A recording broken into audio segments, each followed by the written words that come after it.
মার খাইয়া দয়াল নবী পালালেন পাহাড়ের পর। কাতর হইয়া নবী বসিলেন পাথরের পর।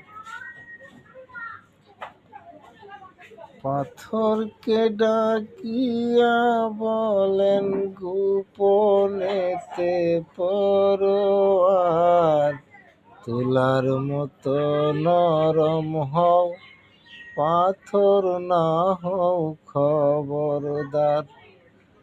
বেয়াদবি করিও না, ইনি রাসূলুল্লাহ,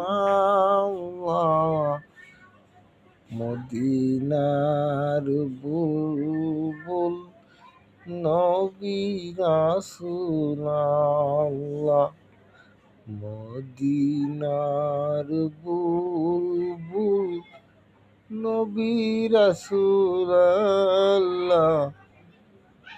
পাঠালেন খুশি হয়ে নিজে মাবুদ আল্লাহ।